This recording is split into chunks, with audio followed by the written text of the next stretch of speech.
Yenye no so na Adom TV Badwam kase no pay na ha ne bema kwan na ye de asie nyame hira so je brehye ye rade mfa nkomra somdwem ye to adwumade no so da bonkrata no wa ha online stories no so e wa ha ura Benjamin Asante da kun so ejina ne na so den tie na ye kire do akire wo bie mikra me chocolate na ye chocolate day. I'm expecting say obo fifi bo fifi aha o bia be di peche mediaba on expect we be me na happy chocolate day. Ya unye romantic me dem ade na oka me da sia unye ndi chocolate man fa otiri muda oh we the chocolate o jaba mpamjo osmo minim zakwa kamanye chocolate pa o dia ma me no e ho akade bonini e we so de fifi bo afofo de bra bonini e bo afofo de bra no makode afia man kwade kan e de wa beti say yes jawum yes na na jeni mboatin o say ya me ma ba kunti wo mesa da o no ho ye mesa da ma ba ku say ba we de o fa po onu na ka cha ta ma me mo so ye nchiachia vals dia po cha me yimeni no cha chia no o man eti say so chia na wo cha ko o man so chia oh yes no supposed to the idea o man me chia wo na me say dia sem ko ani bibi adam no ne wa sa wonye so na chia so air force mpacho oh vals de chia de force enye vals so jeso bi chia wa jeso wonye so na o si mempentia sa o chia obi e du na mother is obecha e so be ka na me say da ko no wo so obecha no si dia si wo twem ya chia obi a o ya domo ya chia obi a na ya da so because you say from the month of January to December no ye koso kire odo but ye two some month we see you say odo stronko quality kolebu children's ward and then apostolic empowerment for any kire ho and they obi so any nam prisons ye nwan mo de fiase na prison officers no and obi nam police headquarters okohwe no pepa ho a 2020 bia nya ebi nam kwada school ebi ko orphanages ebi su raha ebi rajom ebi ko baby bebre ebi nso ni omadofo ankasa ebekwa kodidi kama ebeto pono kama adidi ni nyina mu no eni ho kwan se 9-day wonder nhwe ni mu do no enye yehu ani ma senche do no enye me sire was not the second watch dono enye eti nyese don se do ase condom short don ye kan wasimo da bi enye botai ni ayedi tu sa na mo we nye no asa euphoria na afise e dani du a ase no na ye ade ya ase da bi eno ye e kwan abro nsama fa ho awia ye nyina ma sa ade na adidi ya adwene nye no kre eti eye dosu nko a e won ti ase a eye papa and ye done it. Till anopai any the month of February and beyond. Mr. Opotem crowd te crano. They be a count me monitor say if you will de be dano challenges wo. Aduane challenges, sikasem challenges, adwuma challenges. Akwanya bi obi benya credit atu obi fukra challenge. Obi ase cry and can challenge say and na don wan fem put that never until class bibi o friend say oh me do pa around ichira on TV da na sum tu kaza kwa ase wo tuatua na so obi abunu ho abonfia saa wa sheda mo su saa babubu saa onim se bibi pa bi entimi free nazareth man at least extend that love odo no nyina sika nko aso odo no entimi ko nyina sika nko aso ti uni so awde ase otim se odo ye sika no wa yira kwan you know ntimi sramwa mabobo mia bebre said the enso yesi chire ho chire nipa nchire do ye mema ya betiri su sa ti said ye su bi mada nchire do kasa ensem fata kasa ebuonim you know it is all do bia oh Galatians 5:19 o si na honam nyuma ne de pefi bi ni A B C D E F G H I J K L na honhom aba ne de wa kasa no say papa so for Israeli na abre in can graphic in century so at it me srawa wadaroma fruits of the spirit very important ye endure udobia sebe nyesi wajimi ubu ani gu nioma bebre so ba na wo tretre nioma nyesi wajimi u udobia nyesi yesi odi onim what time is it timesremo ma ene titru Ghana mabunu concentration nkoye say a condom day na condom be short na na ye be wi bi say na na de be si be oni wan de be si de na be si na be wi bi beyond 14th of February no one can assess your life to the bibia mu fani agro obi na tro on the kachi.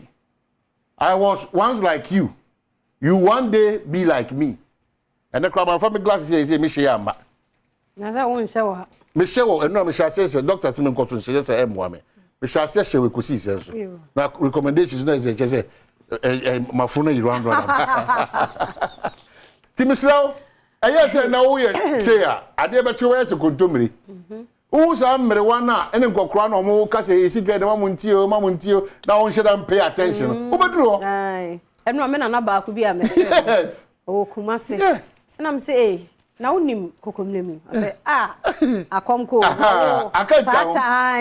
sata na ye na usi minim kokomlem na am sorry o why say me fe me bo nti sa obi ayo so obi e ye fa wentwam odo ni bi nie ye ba se adwene anuanom nso o maka adwam no said your motibi sitie ye kwa ba ni Dr. Mubarak bi pe ye ba sa ba to an doc ye da se biribia da ye ba opono ne a obie pro no mai bigini se odi ho ye na taking sensem no ye de hia hodo nyina no omo te sentitiw atu ne won sem ne te sen. Yo, good morning. Morning doc. Yo, enti yeah, me that say me so me huye ye ni na ye huye. Na the good news is that your Ghanaian brothers and sisters are more affected areas ni na no. We have been able to move all of them to a safe zone as a signal. They are all well settled in Tino. Except unfortunately, no, the case of Yanya brother Christian Achu. Now last week, on Friday, Christian Achu, the embassy ambassador and on the team, Omuko Honomo, say they wanted to do a follow-up. Now my main being and Omo Amoshen say okay. They only say a Honomo because of Senia Adena Koyen is a very sensitive place, delicate work, Panamoyen. And you know, Yamo Bianco Hosa, need special permission from the right authority, Untiminko. And the ambassador say Okohono on any deputy, they were granted special clearance by the Ministry of Foreign Affairs, our Tekia, and Sana Omutimiko. Now, Omkodu Hono Sono, in fact, rescuers no way juma. Na SM Profonson Tias say, mene wo enye juma. And you know, ye ordinary people no, our understanding say, oh, nipa die, water from na bricks eguneso. And you know, eguneso. And you know, short and say, munko yi bricks ne keke. Na monfo nipa nombra. Na nyasa. Mind you, say we a whole building, and now collapse it. And on top of that, there are multiple buildings. And you know, you hear people with the technical knowledge, understanding, experience in rescuing. In fact, there are a lot of Turkish where volunteers say, oh, but they were denied because you need to obtain some special clearance to satisfy certain way. And Koban is Obia Kwa, Ukwako Buan, no Kwako. And the rescuers are pretty very slow because we are careful. Senebeya, Obi Honoma, he's already trapped. And you know, it is a very, very careful worker. It requires a lot of due diligence. And the ambassador Koya and Onwako and with her own eyes, the way they are working day and night, but with a lot of diligence, they will be able to save life. Well, at least they will be able to find them. And you know, she was told, say, the good news is, say, if you are not your brother Christian Achu, you know, and I think he was also on the 9th floor, Omalokiti, and you know, working a progressive, and Onyabutre, Adom, they will get there. All right. In fact, many can say Christian Achu's sister from London, and then a brother, and an agent, and an officer from the embassy. In fact, they are coming here, Christian Achu's sister, and all of that. The embassy had to facilitate it for them to be granted the quick visa they needed. Now, nobody is allowed to go there without permission. So, embassy how to do the necessary underground work for them to be granted that special clearance. And the can say they are there. All right. They are in Hatay. They are observing Sanya Ijumano Echo. Yet the empire bonnie say at the end of the day, umbetime hunya brother. Na Ghana phone nano, omuhunu cry womb. I see. Near Ewa Hono. All right, Doc. Mamenda was a party to the assurance Ghana for the Donano. Semi embassy no more collaborative. Ama BBI to me Echo Kama. I think that the Ama Inano, Yakuma was run, I have shared Echo Kwan, Echo Sonia, and there Ubati say, Yahunim Pabwa, I dare bet you see a movie, a source, I dare bet you see a Huno, I dare bet you see Huno, Amana Bibi, but we that's a part for this kind of education. Because said ye who pray see being edition no what my hope but also see a 2 boss na kakra no e wi adwuma na say tie bia no onyambe ya Adom na yate very good news ye ngibre bibi we wish you well na edam aseso say the mosia hwe Ghana for so honom ye gidi say brano no e be di nkomo na yahwe some of the things that go so ayekoso ewo Turkey. Thank you so much. So Doc bibi adani ani di nkomo de ekoso no the real conversation and concern of the brain what is the echo we culture it fits into say and so would then because you don't know the next step baby I do that's why enye dano enye debia keke o kire do wo kwanso nkoso maka kire enkofa sa mentality no o kire do kwanso nkoso only if you just a chocolate. Walk to any colleague of yours, any friend of yours. Baby, chiredo. Eletwema, bosumi nyina ye odobosumi. Odobosumi twema. Debia da da sonko ese oda edo sonko bi edi.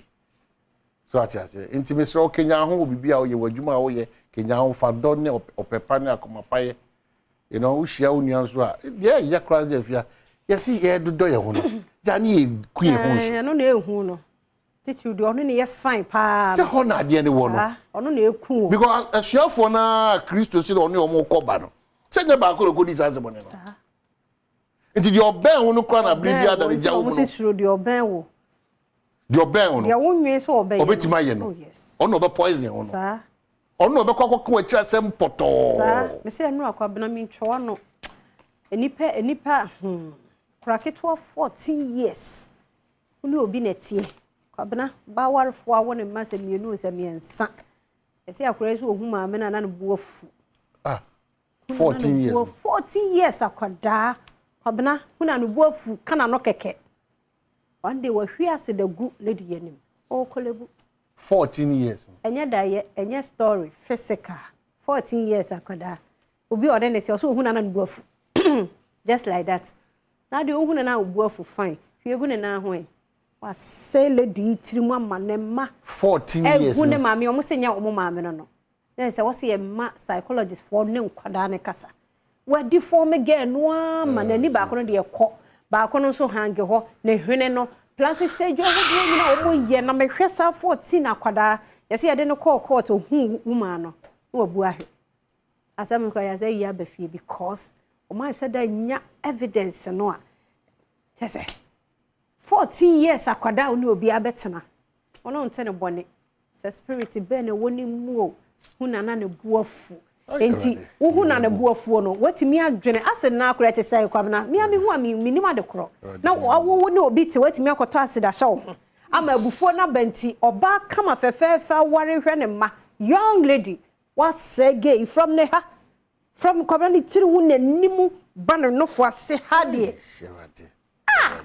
enu amehwe ade ne sana me raho was selling in life ade ne ye de no court 14 ene ye jani so on be sami 14 years was say obi ma me life ne market to ade wanyini kura was 7 akura ne hu ne maame wo su o se nya ne maame nya ne maame we ye odo na hu obi na sa obu afu a ade hwegu ne na hu bi ai nanim was no acid